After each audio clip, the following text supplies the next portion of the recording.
మ్మ్, సముద్రం మీద ప్రయాణం అంటేనే ఎప్పుడూ ఒక పెద్ద సాహసం. అవును, అందులో ఎలాంటి సందేహం లేదు. కాని ఆ సాహసానికి భద్రత కల్పించే ఒక అదృశ్య వలయం గురించి మనం ఈరోజు ఈ లోతైన విశ్లేషణలో మాట్లాడుకోబోతున్నాం.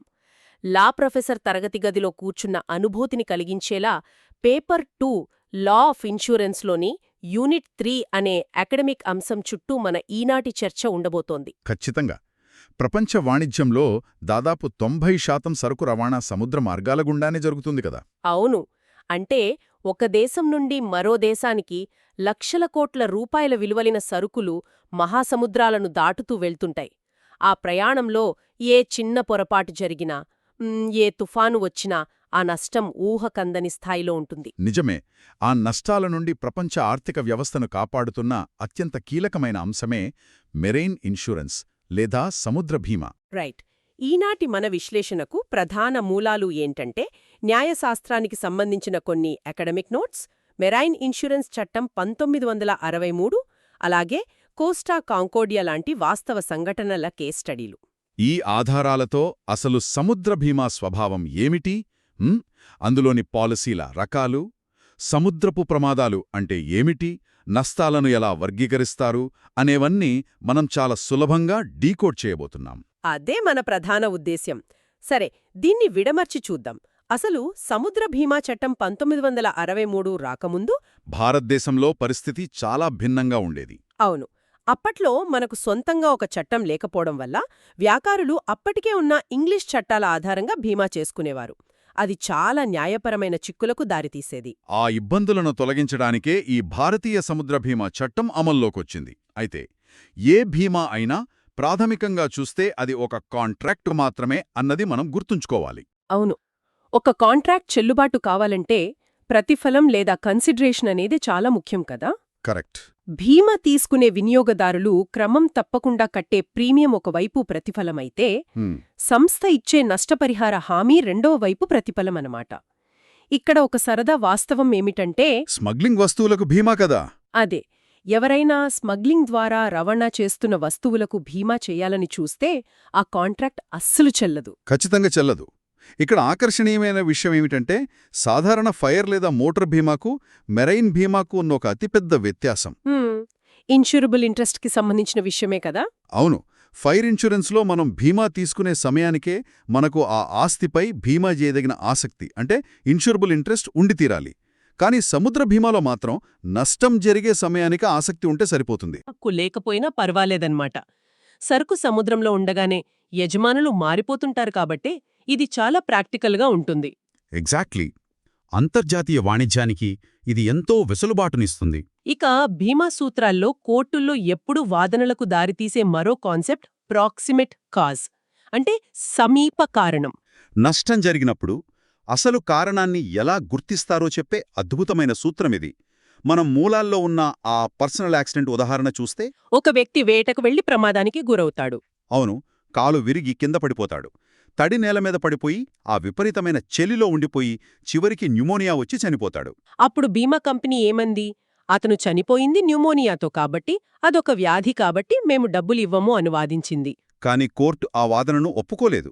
ఇక్కడే కాజా ప్రాక్సిమా అనే సమీప కారణం సూత్రాన్ని ప్రయోగించింది. అతనికి న్యూమోనియా రావడానికి మూల కారణం ఆ అడవిలో జరిగిన ప్రమాదమే కాబట్టి ఆ ప్రమాదాన్నే ప్రాక్సిమేట్ కాజ్గా నిర్ధారించి క్లెయిమ్ మంజూరు చేసింది. ఇదే సూత్రాన్ని సముద్ర బీమాలో కూడా నష్టాలను అంచనా వేయడానికి వాడతారు కదా. అవును. ఇప్పుడు మనం సముద్ర బీమా స్వభావం, పరిధి గురించి చూద్దాం. మెరైన్ ఇన్సూరెన్స్ చట్టం 1963 సెక్షన్ 2 C&F ప్రకారం సముద్ర ప్రయాణంలో ఎదురయ్యే నష్టాల నుండి రక్షణ కల్పించే ఒప్పందమే సముద్ర బీమా. కరెక్ట్గా చెప్పారు. ఇందులో బీమా పాలసీల రకాలను అర్థం చేసుకోవడం చాలా ఆసక్తికరంగా ఉంటుంది. వ్యాపారుల అవసరాలను బట్టి రకరకాల పాలసీలుంటాయి కదా.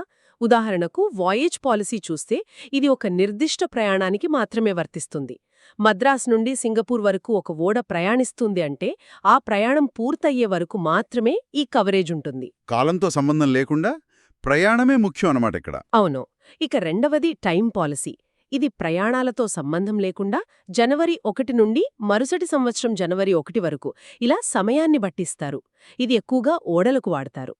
ఓడల భౌతిక నిర్మాణానికి అంటే హల్ ఇన్సూరెన్స్ కోసం దీన్ని ఎక్కువగా వాడతారు. ఆ తర్వాత వాల్యూడ్ మరియు అన్వాల్యూడ్ పాలసీలు. పేరులోనే ఉన్నట్లు ముందే సరుకు విలువను నిర్ణయించి తీసుకునేది వాల్యూడ్ పాలసీ. నష్టం జరిగిన తర్వాత అప్పటి మార్కెట్ విలువను బట్టి లెక్కించేది అన్వాల్యూడ్ పాలసీ. ఈ విషయం ఇక్కడే మరింత ఆసక్తికరంగా మారుతోంది. ఇన్ని కఠినమైన రూల్సున్న ఈ రంగంలో వేజరింగ్ పాలసీ లేదా పీపీఐ అనే ఒక విచిత్రమైన పాలసీ కూడా వాడుకలో ఉంటుంది. పాలసీ ప్రూఫ్ ఆఫ్ ఇంట్రెస్ట్ అంటే చట్టప్రకారం బీమా చేయదగిన ఆసక్తిలేని పాలసీలివి. ఒక రకంగా చెప్పాలంటే ఇవి వాయిడ్ లేదా చెల్లనివి అని మనం ముందే అనుకున్నాం కదా. అవును, చట్టప్రకారం ఇవి చెల్లనివే. మరి వ్యాపార ప్రపంచంలో ఇవి ఇంకా ఎలా వాడుకోలో ఉన్నాయి? ఇవి ఒక రకంగా పందెం కాయడం లాంటిది కదా. మీరన్నది నిజమే. కానీ వ్యాపార ప్రపంచంలో కొన్ని లావాదేవీలు కేవలం ఇద్దరు వ్యక్తుల నమ్మకం మీదే నడుస్తాయి. కొన్నిసార్లు సరుకు మీద ఆర్థిక ఆసక్తి ఉన్నా డాక్యుమెంట్ల ద్వారా నిరూపించడం కష్టమవుతుంది. ఓహో, అటువంటి సమయాల్లో ఈ పీపీఐ పాలసీలు తీసుకుంటారన్నమాట. అవును, చట్టం గుర్తించకపోయినా వ్యాపారులు పరస్పర గౌరవంతో వీటిని పాటిస్తారు. బీమా సంస్థలు కూడా కేవలం వ్యాపారులతో గుడ్విల్ కాపాడుకోవడం కోసం వీటిని సెటిల్ చేస్తాయి. వీటినే హానర్ పాలసీలు అని కూడా అంటారు. వ్యాపార నైతికతకు ఇది మంచి ఉదాహరణ. అలాగే వ్యాపారులకు సౌలభ్యం ఇచ్చే ఫ్లోటింగ్ పాలసీ కూడా ఉంది కదా. ఒకేసారి పెద్ద మొత్తానికి పాలసీ తీసేసుకుని సరుకు పంపిన ప్రతిసారి ఓడా పేరు, సరుకు విలువను కేవలం ప్రకటిస్తూ ఉంటారు. ప్రతిసారి కొత్త డాక్యుమెంట్లు రాసుకునే పని తప్పుతుంది. భారీ ఎగుమతిదారులకు ఇది చాలా పెద్ద రిలీఫ్. ఇప్పుడు ఈ పాలసీలలో ఉండే కొన్ని ముఖ్యమైన నిబంధనలు లేదా క్లాజుల గురించి చర్చిద్దాం. అసైన్మెంట్ క్లాజ్ గురించి చెప్పాలంటే సముద్ర భీమాలో పాలసీని బదిలీ చేయడం చాలా సులభం. నష్టానికి ముందు లేదా నష్టం జరిగిన తర్వాత కూడా దీన్ని అసైన్ చేయవచ్చు కదా. ఖచ్చితంగా సరుకుతో పాటే పాలసీ కూడా బదిలీ అవుతుంది. ఇక warehouse to warehouse clause, దీన్నే ట్రాన్సిట్ క్లాజ్ అని కూడా అంటారు. ఇది చాలా ఇంట్రెస్టింగ్గా ఉంటుంది. సరుకు ఓడ ఎక్కిన తర్వాతే కవరేజ్ మొదలవుతుందా అని చాలామందికి డౌట్ ఉంటుంది. కానీ ఈ క్లాజ్ వల్ల అలా జరగదు. అవును, ఫ్యాక్టరీ గోడౌన్ నుండి సరుకు బయలుదేరిన క్షణం నుండే కవరేజ్ మొదలవుతుంది. లారీల్లో పోర్టుకి చేరి అక్కడి నుండి ఓడ ద్వారా సముద్రం దాటి అవతలి వైపు కొనుగోలుదారుడి గోడౌన్ చేరే వరకు పూర్తి రక్షణ ఉంటుంది. ఒకవేళ కస్టమ్స్ క్లియరెన్స్ ఆలస్యమైతే గరిష్టంగా 60 రోజుల వరకు కూడా ఈ రక్షణ కొనసాగుతుంది. ఇదంతా బానే ఉందిగాని అసలు సముద్రపు ప్రమాదాలు లేదా పెరిల్స్ ఆఫ్ ది సీ అంటే చట్టం దృష్టిలో ఏమిటో మనం స్పష్టత ఇవ్వాలి. మామూలు గాలి, అలల వల్ల వచ్చే నష్టాలు ఇందులో కవర్ కావు కదా. అవ్వవు. ఎందుకంటే సాధారణ గాలి, అలలు అనేది సముద్రంలో సహజం. చట్టం దృష్టిలో కేవలం అనుకోకుండా ఊహించని విధంగా జరిగే విపత్తులు మాత్రమే, అంటే ఫార్ట్యుటస్ యాక్సిడెంట్స్ మాత్రమే సముద్రపు ప్రమాదాలుగా పరిగణించబడతాయి. అకస్మాత్తుగా ఒక పెద్ద తుఫాను రావడం, భారీ రాతిని ఢీకుని ఓడ మునిగిపోవడం లాంటివన్నమాట. అవును, మామూలు అరుగుదల, తరుగుదల ఇందులో కవర్ అవ్వవు. ఈ నిబంధనల చరిత్ర చూస్తే బాండ్ల గురించి కూడా చెప్పాలి. ఓడ కెప్టెన్ అత్యవసర ఖర్చుల కోసం తీసుకునే బాటమ్-రీ బాండ్ మరియు రెస్పాండెంటియా బాండ్. అవును, పాత రోజుల్లో కమ్యూనికేషన్ లేనప్పుడు ప్రయాణం మధ్యలో ఓడ దెబ్బతింటే బాగుచేయడానికి కెప్టెన్ దగ్గర డబ్బులుండేవి కావు. అప్పుడు అత్యవసరంగా ఈ బాటమ్-రీ బాండ్ వాడేవారు. ఇందులో కెప్టెన్ ఆ ఓడను మరియు అందులోని సరుకును హామీగా పెట్టి అప్పు తీసుకుంటాడు. ఇక్కడ రిస్క్ చాలా ఎక్కువ. ఓడ సురక్షితంగా గమ్యం చేరితేనే అప్పు తీరుస్తాడు. మునిగిపోతే అప్పు ఇచ్చినవాడికి ₹1 రాదు. అందుకే వడ్డీ రేట్లు విపరీతంగా ఉండేవి. అదే రెస్పాండెంటియా బాండ్లో అయితే ఓడను కాకుండా కేవలం సరుకును మాత్రమే హామీగా పెడతాడు. ఇదంతా సముద్ర చట్టాల చరిత్రలో ఒక భాగం. ఇదంతా దేనిని సూచిస్తోంది? అసలు నష్టం జరిగినప్పుడు ఏం జరుగుతుంది? ఇక్కడే అసలు కథ ఉందనుకుంటా. నష్టాల వర్గీకరణ. ఈ చట్టాలు నష్టాలను అద్భుతంగా 2 రకాలుగా విడిదీశాయి. ఒకటి పూర్తి నష్టం లేదా టోటల్ లాస్. రెండవది పాక్షిక నష్టం లేదా పార్షియల్ లాస్. ముందుగా పూర్తి నష్టం చూద్దాం. ఇందులో వాస్తవ పూర్తి నష్టం అంటే యాక్చువల్ టోటల్ లాస్ ఉంటుంది కదా. ఓడ పూర్తిగా మునిగిపోవడం లేదా మాయమైపోవడం. అప్పుడు బీమా సంస్థ పూర్తిగా డబ్బులు చెల్లించేస్తుంది. అవును, కానీ రెండవ రకం నిర్మాణాత్మక పూర్తి నష్టం లేదా కన్స్ట్రక్టివ్ టోటల్ లాస్ అనేది కొంచెం భిన్నంగా ఉంటుంది. వస్తువు కళ్ళెదుటే ఉన్నప్పటికీ దాన్ని పూర్తి నష్టంగా ఎందుకు పరిగణిస్తారు? ఊడ ఉంది, కానీ అది రాళ్లను ఢీకొని ఎంతలా దెబ్బతింటుందంటే దాన్నక్కడ్నుండి బయటకు తెచ్చి బాగుచేయడానికయ్యే ఖర్చు ఆ ఓడ అసలు విలువ కంటే ఎక్కువైపోతుందన్నమాట. అవును. అప్పుడు దాన్ని బాగుచేయడం కన్నా అక్కడే వదిలేయడం ఉత్తమం. ఈ సమయంలో బీమా సంస్థకు నోటీస్ ఆఫ్ అబాండన్మెంట్ అంటే వదులుకునే నోటీస్ ఇవ్వాల్సుంటుంది. ఓడపై సర్వహక్కులను అధికారికంగా వదులుకుంటున్నట్లు నోటీసిచ్చాక బీమా సంస్థ పూర్తి పరిహారం చెల్లిస్తుంది. ఇక పాక్షిక నష్టాల్లో నిర్దిష్ట సగటు నష్టం లేదా పర్టిక్యులర్ యావరేజ్. ఏదైనా ప్రమాదం జరిగి కేవలం ఒకరి సరుకు మాత్రమే పాడైతే ఆ నష్టాన్ని కేవలం ఆ వ్యాపారి, అతని బీమా సంస్థ మాత్రమే భరిస్తారు. కానీ దీంట్లో సాధారణ సగటు నష్టం లేదా జనరల్ యావరేజ్ లాస్ అనేది ఒక గొప్ప సూత్రంలాగా అనిపించింది. దీన్ని మనం విశాల దృక్పథంతో చూస్తే ఒక ఓడ మునిగిపోతున్నప్పుడు కెప్టెన్ అందరి ప్రాణాలను, సరుకును కాపాడటానికి బరువు తగ్గించాలని కావాలనే ఒక వ్యాపారికి చెందిన సరుకును సముద్రంలోకి పారేస్తాడు. జెటిసన్ అంటారు కదా దాన్ని. లేదా మంటలార్పడానికి నీరు కొట్టి సరుకు పాడవటం.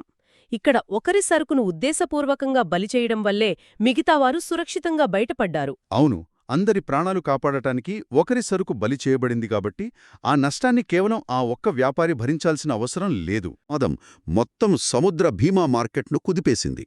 $1 బిలియన్ అంటే దాదాపు 10,000 కోట్ల రూపాయలకు పైగా నష్టం వాటిల్లింది. ఈ ఒక్క ప్రమాదం గురించి మ్యూనిచ్ రే అనే సంస్థ అధికారి చెప్పిన మాటలు బీమా మార్కెట్కి ఒక మేలుకొలుపు. 8,000 మంది ప్రయాణికులున్న క్రూయిజ్ షిప్ ఒక ట్యాంకర్ను రాత్రిపూట సముద్రం మధ్యలో ఢీకొడితే ఎలా ఉంటుందో ఊహించండి అని ఆయనన్నారు.